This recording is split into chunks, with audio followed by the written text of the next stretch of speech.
Welcome everyone. This is the episode 1 of the TBD podcast, and we want to welcome you here with my guest, Carlson Barlow, and partner and friend. So, what's going on? How are you? Good. I'm excited. It's going to be fun taking the next step. First time doing a podcast? Yes, sir. Awesome, man. Well, I'm excited. I'm excited to dive in. A couple things we're going to talk about today is kind of what it takes to, or our experience up till now, and that's why we're going to kind of call it the TBD podcast, is because it's to be determined. We're in the trenches right now. We're trying to figure it out, and we kind of want to just bring people along with that and kind of share our experiences. So a couple things we're going to be talking about today is we're going to discuss business, family balance, some of the struggles that we go through in our own life, tell a little bit of stories about us, and then consistency, and then just some of the ways that we found to make money and some of the things that we're doing to help us succeed and kind of go from there. So what do you want to dive into right away? Yeah, it doesn't matter really. I think we'll dive into consistency. Well, let's tell a little bit about ourselves. My name's Stockley. I'm the CEO and co-owner of Altitude Solar, and I got into solar about six to 8 years ago. Started my first company, and then after ran that for a little while, ended up selling out to another company. Worked for them for a while, learned a lot of good stuff on how to grow, how to set up processes, systems, and then took those after I ended up with that company, took it to the next company, and then me and Carl partnered here in this company, Altitude Solar, and it's been fun. You know, we've been doing it for about just over a year, and I think it's been almost 2 years. Has it been over 2 years? Yes, 2. Wow, time flies. Just 2 years, like this month. Wow, 2 years. Nice. So we've been at 2 years, and we're trying to grow to the next level, the next step. And that's kind of what we want to bring you guys on and show you guys kind of some of the things we've been doing. So, yeah, you want to introduce yourself? Tell the people a little bit about you. So my name's Carlson Barlow, and Stockley touched a little bit on it because we've worked together a lot over the last 8 years or so. So similar thing. I started in solar as well. I just started as an installer. Started working out on the roofs, putting in the feet, putting the panels on, all the fun stuff. And then... And now where are you at? Now what are you doing? Well, so in between, now I'm got to start hitting the gym because I'm in the office a lot. But in between there, then I started doing commercial solar. Really got focused on commercial solar while you were building the last company you sold. And so I learned a lot there. I helped build a company up where we're doing quite a bit of stuff, doing like 100 megawatts a year or something in commercial. So after doing that, I really wanted to focus in Arizona, not have to travel around and do these big projects. You were traveling a lot for these big projects? Yeah. So it's nationwide. It was a lot of back and forth, Illinois and New York, and just living on the road, like 90% of the time. Yeah. Did you have a girl at this time when you were doing all that? Yeah. So it's a little bit harder. Yeah. So I was getting serious with my relationship, and traveling a lot was just starting to make it kind of complicated. And then. Were you traveling with them? Did you bring your family with you? No, not a lot. It was really hard too, because I think that's harder. You know, it's hard in a relationship because when you're traveling, especially as a young man, then you want to go and be all you can be, and especially as you're growing, you sometimes have to chase the money. But then with a girl, you want to be there too because you love her and that kind of stuff, but you also want to chase the money. So figuring that out, it's always fun. Yeah, it's definitely trying to find that balance of where, well, I like to say more or less figuring out how to have them coexist, because it's not really like you do one thing and then you do the other thing. For me, it's more or less you find a way to have them both go together. Yeah, how I try to do it is it's 100% them, and then that's what they'd like. I wanted a Frenchie, and my wife wanted a Pomeranian, so we compromised and got a Pomeranian. And by we, I mean me. You know. So then, why did we decide to become partners and create a solar company? Well, just, I guess, timing. If things time out for some reason, then when things are supposed to happen, then it usually lines up. So I was getting ready to stay in Arizona, and we just finished up a bunch of Walmarts and projects like that we were doing in Arizona. And oh yeah, that's right. And then I had a bunch of residential solar and not a lot of guys, and then you had a lot of guys, so it ended up being perfect. Yeah. So after that, we just got together, did a little bit of golfing, figured out that we should probably do a little bit more golfing as well. Yeah. You know, I think we need to do that. Well, I just maybe once seem a to month get worse. Every time I golf, I think slightly worse. You get worse for the first little bit, but then once you get the fundamentals and that kind of stuff, if you're consistent, it's like anything with consistency. Once you're consistent and you move past those, and you can start, like, just as last time we went, you know, he told me, like, hey, do like picture the ball, like, don't take your eyes off the ball. You're looking, what did he say? He said, you're looking to see a bad shot. Yeah, you're looking into a bad shot. Just stay looking at the ball. So yeah, kind of that brings us into the thing I want to talk about a lot right now is consistency. You know, what is consistency? What's consistency to you in business and anything? It's doing the stuff you know you need to do every day, even when you don't want to. Yeah. I think that a lot of times the consistent stuff that you have to do is the not exciting stuff, not flashy stuff, and just the daily things grind that have to get done in order to make your company operate like a well-oiled machine. Yeah. And then also getting the right people in there too, because you can be consistent all day, but unless you put the people in positions to help you, you know, then you can be more consistent and grow with people, or you can just be consistent all day, consistently doing the same thing. But unless you're growing, then what's the point of consistency too? I think one of the reasons why it's important in business is, especially with hiring people and employees and that kind of stuff, that's a big thing we're going through right now. Is just we have some people that in our company that are very consistent, and even though they do actually make the most money now because they've been consistent so long. But when they first started, they weren't making the most money. But with the consistency, even though they were making a little bit less money, with the consistency, they were long-term making more money.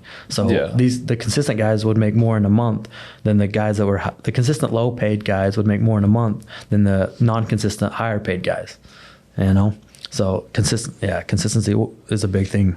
You know, with business and in personal life. You know, you can be consistent going to the gym. You can be consistent not going to the gym. You know, consistency is the difference between being able to bench 90-pound dumbbells for 8 versus once in a while going in there and you're not going to be able to. But slowly, with consistency, I track everything I do when I go to the gym. So, and I can see that when I first started, I was able to do 45s for 8 or whatever it was. And now I've been every week tracking, like, okay, I did 45 for 8, so next time I'll do 45 for 9. And once I can do 10, then I'll go, okay, now I want to do 50 for 8. And once I can do 50 for 8, then I'll go, okay, I'll do 55, and then build up like that. You know, and without the consistency of doing it every day, if I quit for 1 week, then let's say I can do 90 now for 8, 90 for 8. But then if I quit for 1 or 2 weeks, I can barely do 70, you know? So consistency with everything is just, it helps grow and helps push and all that kind of stuff. Yeah, I think a lot of things people do when they're trying to get consistent at something is they just take on too much or go too hard, or like a lot of people do like 75 hard, but they don't maintain it. So like they can do this hard thing twice a day, and then once it's over, it's like, no, they don't go to the gym at all. Yeah. You know, and so there's a good balance in consistency to find like something that you're going to be doing every day, and not trying to do everything. You know, you're not going to consistently work 20 hours a day. So maybe try to tone it back and find a consistent level that you are going to stay consistent at. Because even if you do a lot of good in 20-hour days, you're not going to get to the same point if you... Yeah, unless you do large amounts of cocaine. You know, I think that, you know, 20 hours, you know, I've heard that you can do, 20 hour days, and And then and then 5 you days crash and die, but sleeping. still. I don't know. Actually, I've never Experienced that. but yeah, experienced that at a high level like that. Yeah, that's kind of what I want to talk about with consistency. So let's go into the next thing. Let's talk about balancing family and business. Do you think that it's essential to balance family and business, or do you think business is over one or family is over one?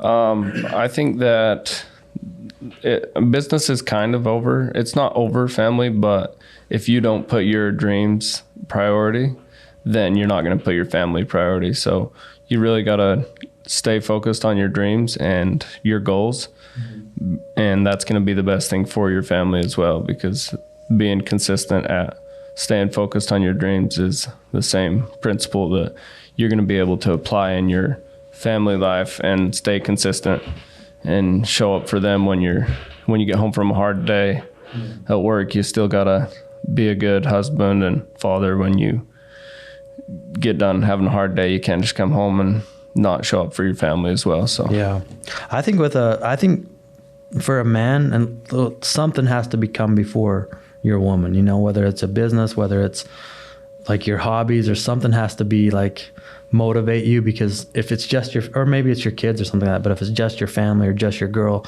then you're not going to have like a mission or a purpose, and your woman's going to feel like she's the boss there. But if you have like a bigger purpose or bigger plan that you're working toward, your woman ain't going to really, she's going to feel that you have something outside of her, and that's going to like keep her attracted and all that kind of stuff. Yeah, because after you just do what she wants to do for a while, then she stops seeing you as a leader. Well, she fell in love with you for how you are, right?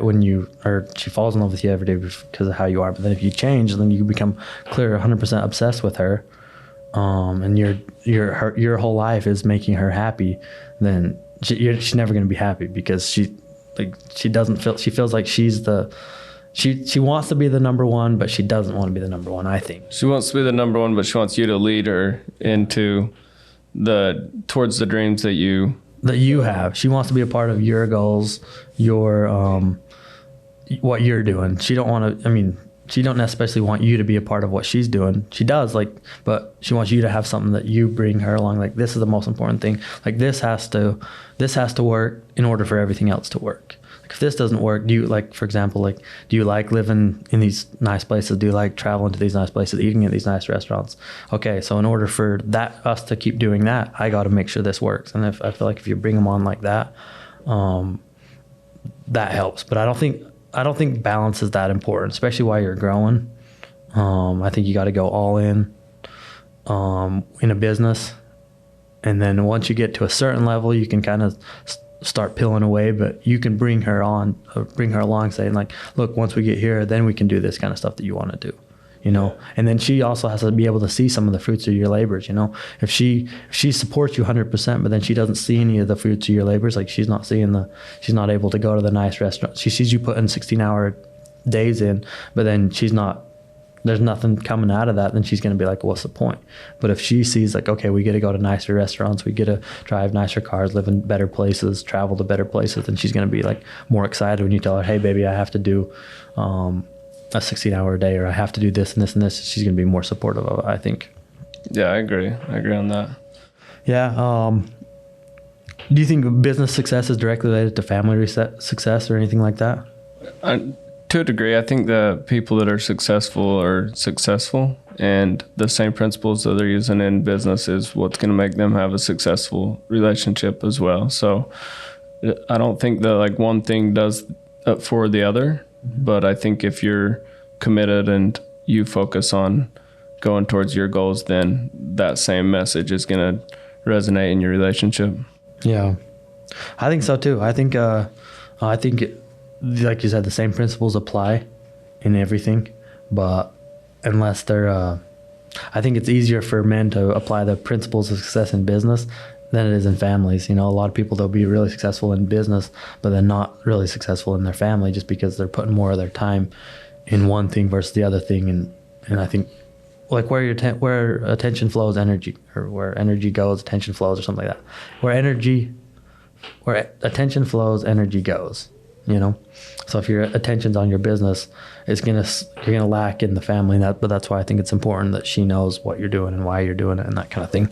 That's why I think they shouldn't be separate things. That especially when you're young, you should really focus on setting yourself up and creating the future you want to have with somebody. But if you're trying to live like you're already made it when you're young and you're just starting your come up, then you want to go, treat her to all these nice restaurants, have her kick her feet back. I think a lot of that can take away from your success, because you're going out, you're working hard, you're making some money, and then instead of reinvesting it, then you're trying to live this lifestyle that you're not at yet. Yeah. So I think that the best thing you can do with relationships is find the person you're with, make sure that they coexist with your business.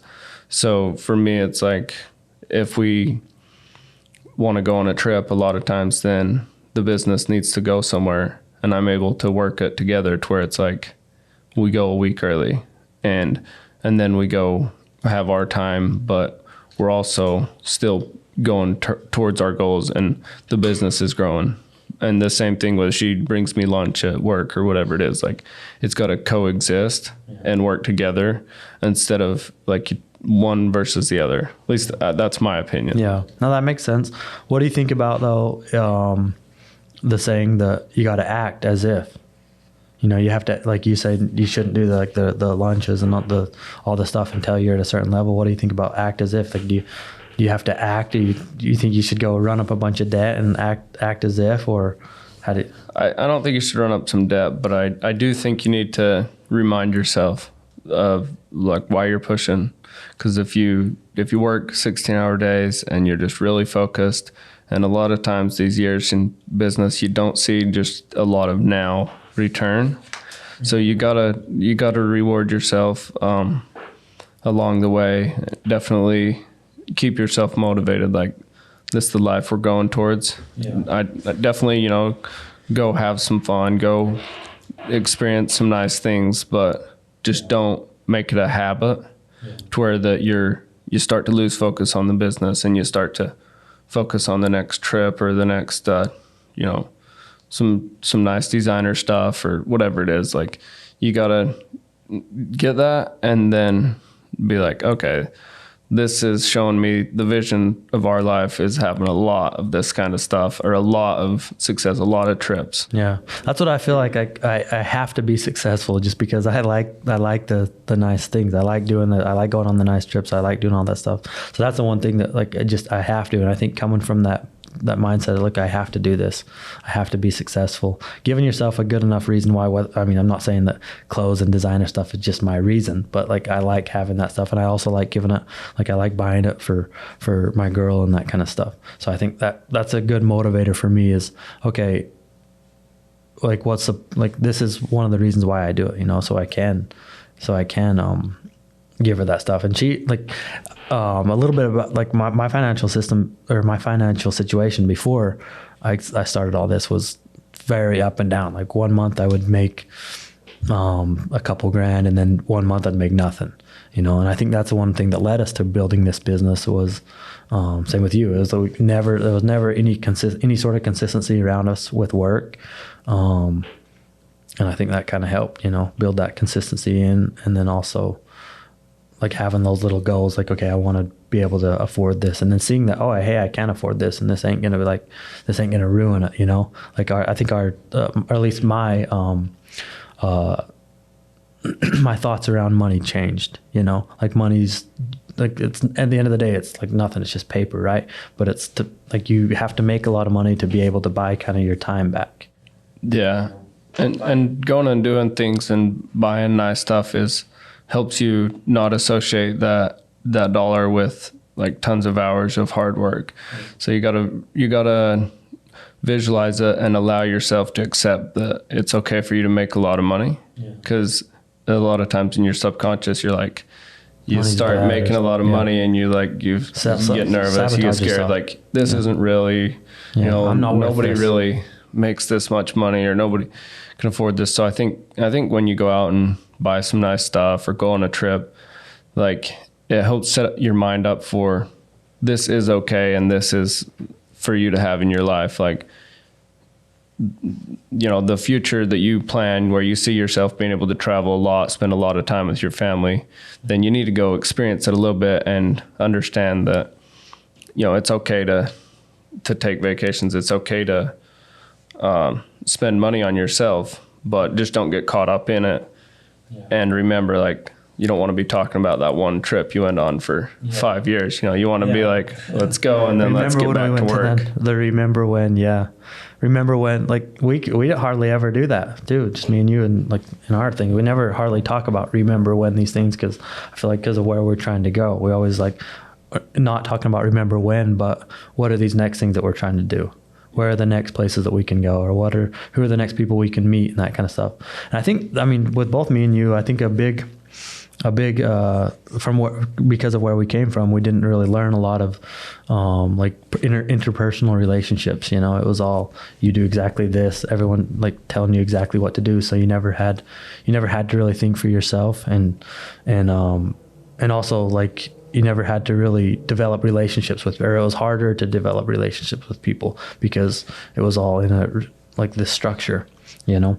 So a big thing with us is, like, the next thing, one of the big things is that with us that we're trying to work on right now is meeting the right people. You know, meeting the people that can, that can help us, but that we can help, and it's a mutually beneficial thing. You know, and it's interesting to see how, like how when you portray yourself as a certain thing, it can either attract people to you or it'll push them away. You know, if you're trying to look for a coach, and when you meet this coach and you say like, oh yeah, I'm this horrible person, I'm the coach can be like, well, I'm not going to want to deal with that. But if you show like, hey, these are some of the things we're going through, this is what we need, do we think we need help on? Because that's the whole point of a coach, right? You don't really actually know what you need help on, or sometimes you do, but you hire a coach to help you. But a coach is going to be more beneficial to you if he can see you already doing something.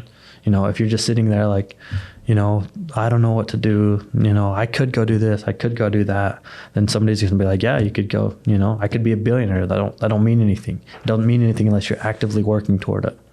You know, it doesn't mean, like, what you could do doesn't mean anything. Like, everyone has all the potential in the world, but it's the day-to-day habits, the little consistencies and all that stuff that make the difference between the haves and the have-nots, I guess. Yeah. I think everybody has the tools or the capability to achieve like whatever it is that their goals are, but just the drive and the commitment behind it is kind of the difference between people that actually get it versus that don't. Yeah. What do you think about goals? How important are goals in business and personal life and all that kind of stuff? I think it's super important. I mean, you can't really know where you're going if you don't have a destination. Mm-hmm. So you just aimlessly, you know, wander around. I did that for a long time, and early on in my career is just always wondering, am I in the right industry? Am I in the right this? Like, is this going to get me where I'm going? And then I had to just kind of fall back from that and be like, it doesn't really matter what industry you're in. Like, it's just how you do it. Like, how you do one thing's how you do everything. Yeah. And I think that having like goals and milestones that you can attach on levels in your life will help you get past that, instead of thinking like, I want the biggest company in the world, you know, and then where do you start with that? Yeah. There's nowhere exactly. to say like, well, I'm gonna make this company and get to a certain stage, and then we'll go from there. Yeah, then we'll either hire people to help us go to the next level or whatever it is, you know. Yeah, because when you're starting, you don't know. Like, a lot of people think they need this clarity of like, I know this is exactly where. I wish I had that, you know. Some people, if somebody has that, like they know exactly what they want to do and all that. That would be awesome, because then you just, okay, that's exactly what I want to do, and boom, you know. Like for me, for example, I have to, okay, what do I want to do, and then write it down, try to get very clear on it, and then slowly start working toward that. But if I like woke up one day and I knew, okay, you know, at a young age, like I guess I'm still young, but like imagine at 16 you knew exactly what you wanted to do. Like, and then like Tiger Woods, for example, his whole life he knew exactly what he was going to do. He was going to be a golf player. So everything was everything based on that. That's why I think that it doesn't really matter the industry or what exactly you're doing if you just get started, because you have like figure out that definite path along the path. It's not like you just start out with that vision. Like you can see yourself where you want to be in the future, but you don't see exactly those steps or like what company or what you're going to do to get there. So I think you need to just get started in whatever it is. Like solar, I didn't necessarily just see solar and go start in it. Like I was already in the industry and then just got started, just like start a company, start doing what you're doing. Start where you're at, where you're at and go, like you said, how you do one thing is how you're going to do everything. So you can't expect to be, okay, I'll be disciplined when I'm making 10 grand a month or making 10 grand a week or whatever. It's the discipline with the $200 a week or $200 a day to build it up. It's the discipline comes first. And that's what we've been talking about, a big thing in business.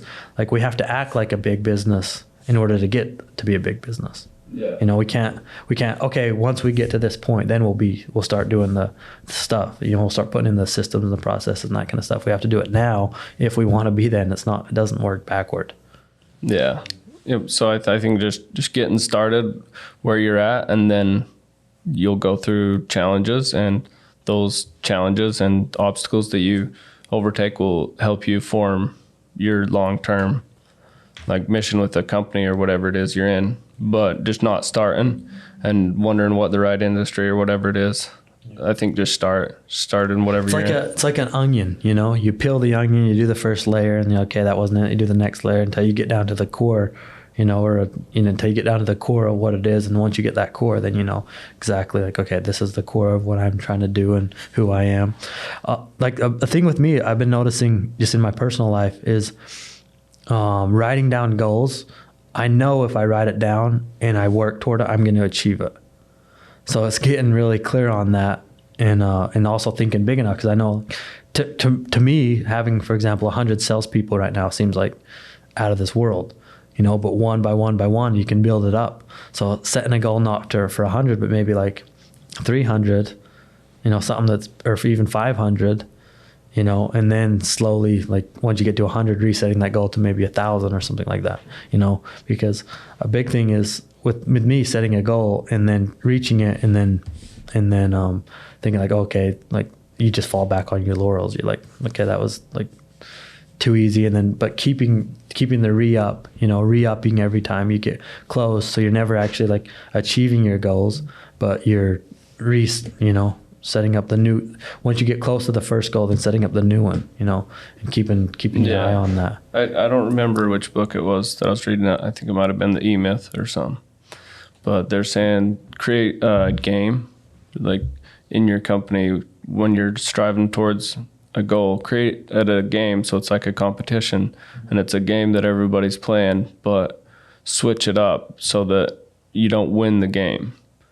Because once you win it, then it's like when you hit your goal, you're like, well, whatever. But if you keep setting that next thing, then you continue working towards it instead of just getting done and being like, I don't know if I want to start a whole nother. Yeah, that's what Jim Rohn said. He said, set a goal to become a millionaire, not for the money, but for the person you'll become on the way there. Because I don't think life's never really about the goal, the end goal. It's about like the process, who you are, who you were, developing into who you are and who you want to become. Yeah, I use that a lot in my life. Is whenever I want something, then I look at what kind of a person has that. Yeah. Or when I want to reach a goal, I'm like, what kind of person is doing this? Yeah. And then I start to change things in my life that aren't just like directly related to the business or the goal I'm looking at, to become the type of person that has to have that stuff that I want. Yeah, that's what I was telling one of my brothers about this. Like he was wanting a Rolls Royce, and I says, instead of wanting a Rolls Royce, what's the point of having a Rolls Royce? So sit in your garage and like you don't even have the lifestyle for it. So create the lifestyle and the need for it, and you'll go get it. It'll make no sense to not have it. If you create the life the way you have to have it, you're gonna go have it. So instead of like, 'cause other than that, it's just a waste of money, and it's just gonna sit in your garage, and they're huge, and you're not gonna use them you're never gonna use them, unless you have the lifestyle that you need them. You could go buy a private jet, but what's the point of a private jet unless you need to go somewhere? And you can't fly, like you just go.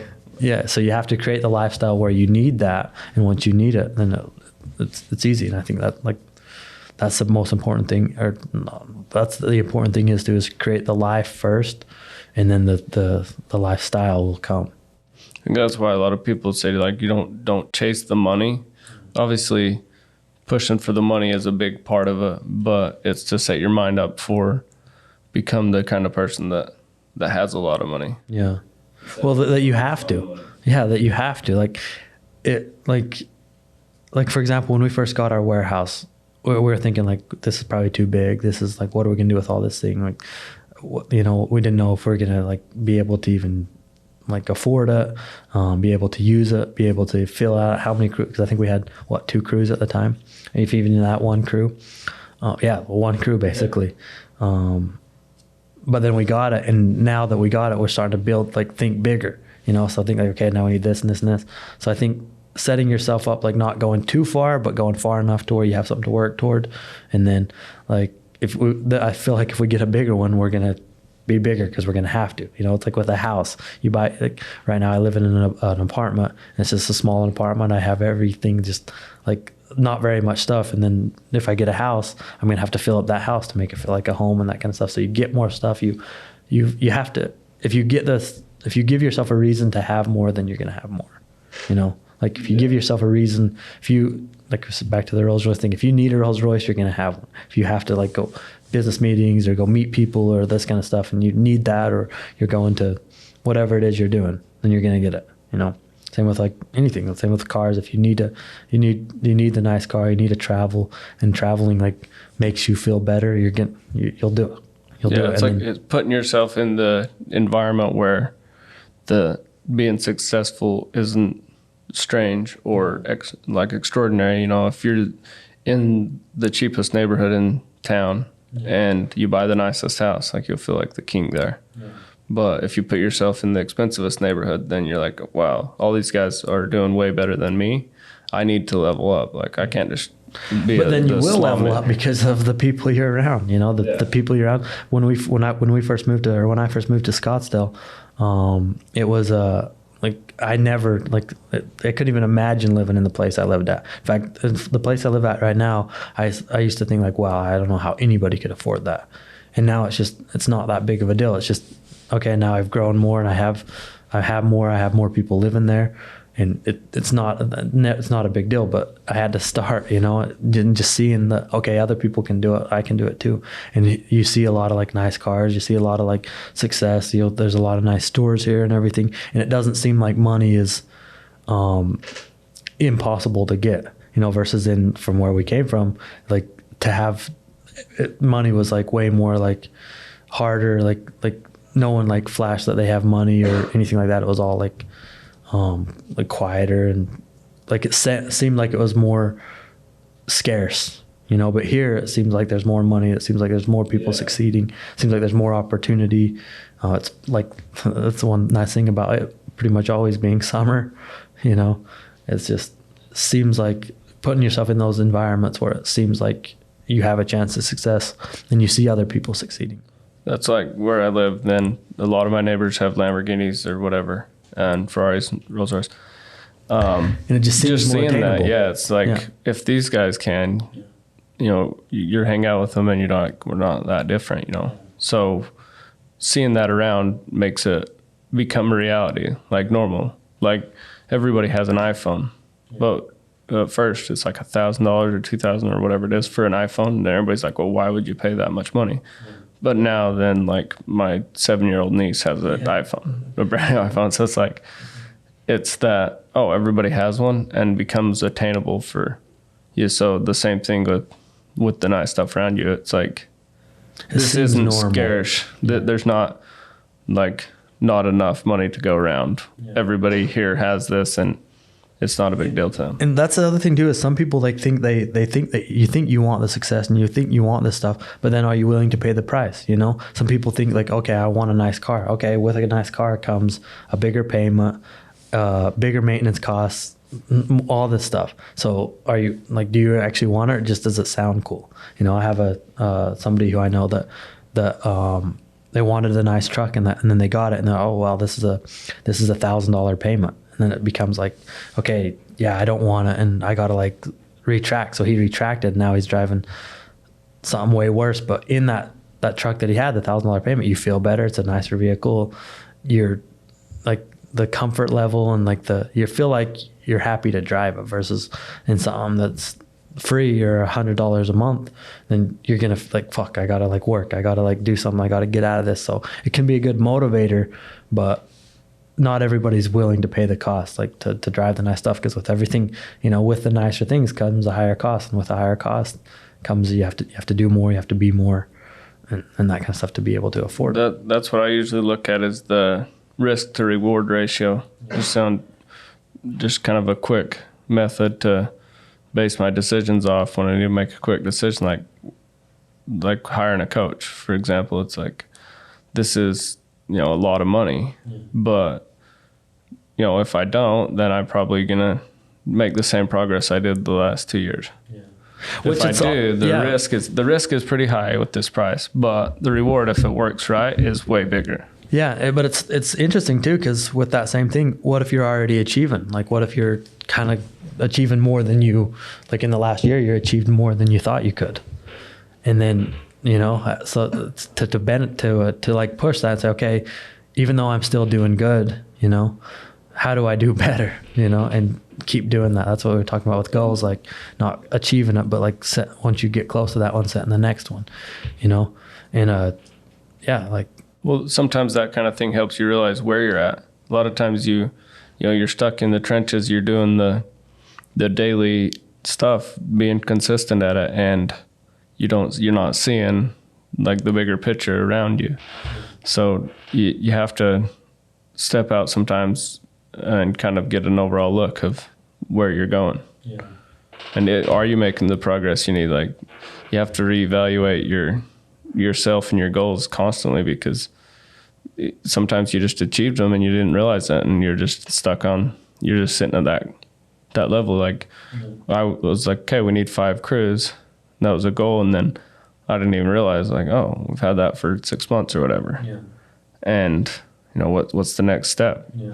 So you gotta pull back and see, and then also it helps you see problems that you're overlooking, because everything's working right now, that you're not seeing an upcoming change in the market. When everything starts working too good and everything like flows too well, I'm like, fuck, what are we doing wrong here? Why does this seem too easy? Because when it seems like that, then like something's like, there's this thing, only the paranoid survive, you know? So if everything's going like it's too good, you got to build on that, you know? Like, okay, everything's going good, so let's build. Like my stepdad used to always say, plan to live there forever, but prepare to leave tomorrow, type of thing, you know? So plan that everything's going to work out great, but like have contingency, have contingency plans, you know, for if it doesn't. And that's the thing I learn every day, is like, sometimes when something does end up not working out, and I'm like, how the fuck did this happen? It's easily preventable, you know, if we would have like done X, Y, Z, you know, and we're smart enough that we should have done that too, you know. And that's the cool thing interesting thing about life, is going through those and actually learning the lessons, you know. Otherwise you just keep doing it over and over again. And I feel like sometimes we do that over and over again, like, until we actually learn the lesson, like, oh, okay, we need to do this thing, and then this will help this not happen. Yeah, so you don't keep doing the same thing expecting a different result. Yeah, insanity, right? So yeah, I think that every time I get comfortable, or life starts to feel too comfortable, I'm like, okay, I need to reevaluate, what am I doing? Because I'm like, I get nervous when I get comfortable. I'm like, am I going to get complacent? Like, I don't want to start letting things slip. Like, oh, I'm comfortable. Like, you know, you get some money in the bank, or you get some things working out good, and you stop progressing. You stop pushing the boundaries, and then all of a sudden one day it's gone, and you're like, oh no, you got to scramble to keep up. Yeah, type of thing. Yeah. I think there's a lot more too you can do, just like in your personal life and all that. You can like to stay hard, kind of, you know, to even if things are going great, you're still challenging yourself, even if it's just personally and business wise. Like if things are going great, that doesn't mean it's a bad thing necessarily, you know, but it could be like, okay, things are going good, so let me challenge myself to, you know, since things are going good, I have a chance to challenge myself on a 30-day challenge or a 75-day challenge or something, you know, because things are going good. So I still want to stay hard for when things don't go good. So what do I do? You know, and challenging yourself. That's also, it's hard too, because especially when you have a, you know, we were talking about this a little while ago, but you have an attractive girl and a nice house and all this stuff, and you're just like, oh, it's cool, I'll just hang out, you know, we'll go hang out and do whatever. But like, how do you stay on your edge, especially with like meeting people, networking and that kind of stuff? Yeah, and you stop focusing on the next picture, and all you're focusing on is keeping everything you have. So you'll end up spending a lot more energy making sure you don't lose anything you have, instead of focusing on creating more. Yeah. And then it's just like, I've seen people do that where they would rather work way harder to avoid actual work. So they would just like do 100 things that's just way more effort. But in their head, it was like, I'm going to do this so I don't have to do this hard stuff. But in the end, it was just, it's way more energy. Yeah. Wasting way more energy to try to find reasons on why you can't do. Ways around an actual problem. Yeah, some guys will show up to a job and they'll think like, okay, how do we make this either take as long as we can, or how do we figure out how to not do this? Versus other guys will show up and be like, okay, this looks cut up, this looks hard, but I mean, based on past experiences, we know that we're going to be able to achieve, you know? Yeah, like you're showing up looking for a reason for it to cancel, like, oh, well, this is already wrong, maybe we should just call it a day, versus showing up and being like, oh, this has gone wrong, but that's not going to be that big of a deal, we'll just work past that and come up with a solution.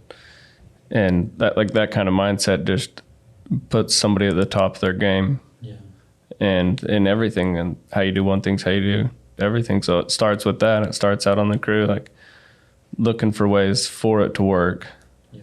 And then eventually, depending on where you're taking your life, eventually that same process takes you all the way to the top. As you're going, like you keep doing that same thing, looking for a way to make it work instead of looking for reasons it's not getting. Yeah. How would you eliminate self-doubt? Like in business, if you're starting something, how would you eliminate that self-doubt that's like can hold you back? Oh, that's a pretty good question. I haven't thought about that a lot. I think a good way to eliminate, I'll kind of expand on it. A good way to eliminate self-doubt would be starting with one, like we were saying, like start where you're at with the one thing, have the goals that you want to achieve. And then every day doing something small, like trying to get a little bit better in everything, or not in everything, but in anything getting a little bit better. That's going to create momentum to eliminate the self-doubt. You know, depending on what the self-doubt is. If you have the self-doubt to where you're afraid to go to the gym, or you're afraid of something, but you build up, you have a plan when you go to the gym, a workout plan. That's how I did it too. When I first started going to the gym, I was always like nervous, like what to do, where to go. You know, I didn't want to look like an idiot. So what kind of helped me with that is I showed up with a workout plan. Like, okay, I'm going exactly here. I'm doing exactly this and this and this. And that helped like build the confidence to where, you know, now it's not scary anymore. You know, it feels like you're at home or whatever, you know, not or whatever, but you feel like you're at home. So you show up and I still have my workout plans. I still go through that, but that helped me eliminate the self-doubt in that, you know. Yeah, I like that. Take that. I do that a lot. Now that you mentioned it, then I see a lot of areas in my life where I do that, where I have like a really busy day and a lot of tasks I need to figure out and take care of. And if I just look at the whole day as a whole, it's just like it's overwhelming. And I won't get anything done on. I'll start one thing and then do a little bit of the other thing and a little bit of the other thing, and then eventually not get very much done. But if you just take one problem at a time, if you have a big problem, break it down into little steps, and then that same attitude, oh, this isn't going to be that hard. It's just one step. And then the same thing on the next one, same thing on the next one, and then pretty soon you're at the end of them and you're like, oh, wow, that wasn't that big of a deal. Yeah. And then if you're like that, that's how it is in the gym. And pretty soon you do one thing. Pretty soon you look back and you take pictures every day and you're like, oh, wow, I'm in shape now. Yeah. You know, just because of doing the one little thing. It could start with, okay, I'm going to do 30 minutes of the gym. And then next day, okay, I did 30 minutes of the gym that day. So now I know I can do 30 minutes of the gym today. And I'm going to add in like eating right, you know, so I'll eat right and then just add to it too. You know, pretty soon you'll look back and be like, wow, I'm in shape, you know, or I'm stronger, or anything. Like, let's say you want to learn Spanish, you know, 30 minutes a day, you learn the basics, and the next 30 minutes you learn a little bit more. And after, 3 months of that, you're going to speak, maybe not fluently, but well enough to be able to like understand and communicate and then build on that, you know? So yeah, that's a good way to eliminate self-doubt. What are some lessons you've learned working in solar? A lot. Yeah, I think the biggest thing is avoiding the big problems and trying to find like a go around always makes them bigger. That's probably the biggest lesson is if I just go head on into the hard stuff, the stuff that scares me, then I figure it out and now I have a better game plan for attacking these versus avoiding them until you have to go handle it. And they always get bigger. So just going straight at the problems and attacking the stuff you're scared of, that's the best thing to really do. Attacking them head on. Yeah, just take on your problems and don't try to avoid them because they're just going to get bigger. And then once you figure them out, then you're like, oh, that wasn't that big of a deal. But it's scary and unknown, and avoiding it can cost you years in doing the wrong thing. And like for me, in one instance, I worked with a company that did a lot of stuff, not like a lot of stuff under the table, a lot of like go arounds for all the things, not doing everything legit. And in the end, I wasted 5 years or so, like not learning the right way and learning all the wrong ways. And then eventually the business didn't succeed. So I learned how to make a company that doesn't succeed. When if I would have just went and straight on and attacked those problems or worked with a company that was doing it right, then I would have learned a lot and had a lot more progress. Yeah, I worked with a company for just over a year, the company that was doing it right and everything. Like how they were doing they could have been the same. The one that you're talking about could have been even bigger, you know, just because of the guy that was running it was not a bad guy. You know, he had a big, like he thought big and all that kind of stuff. He just didn't want to do everything legit. So the company that I went to after that and worked with them for a year, just saw how a legitimate company runs. That I learned more out from that in a year than I'd learned as far as running a business. I learned in 5-6 years working for this other company. So, but then again too, I learned a lot of the fundamentals in this one company. So like I did the best I could with what I had in that company, and then that was able to transfer this. So I took everything I learned from this company into this company, plus learned all the the important things like how to run a legit company, because the fundamentals are kind of the same across the board. You know, if you work hard and commit to something and do everything like above and beyond board, and then work with people, not screw people over, I think it's a recipe for success. You know? Yeah, I think if you're consistent and you have to have integrity, because if you're taking advantage of people, like eventually that comes back around. Yeah. But if you're what goes around comes around, yeah, for being sure. committed and have integrity, then just doing the hard stuff. Yeah. I mean, it's really that simple. In the end, it's just showing up every day and doing the work. You might not notice every day the difference, but a year, 2 years down the road, you can see like, wow, I've come a long direction. Yeah, man. Awesome. Well, I think we kind of came to the end of it, and I enjoyed this a lot. It was fun. I'm excited. Thanks for the conversation. Thanks for your time, and Appreciate you coming out. Thank you guys. Thanks for watching, and subscribe to our YouTube channel and our podcast, and we'll talk to you soon. Take care.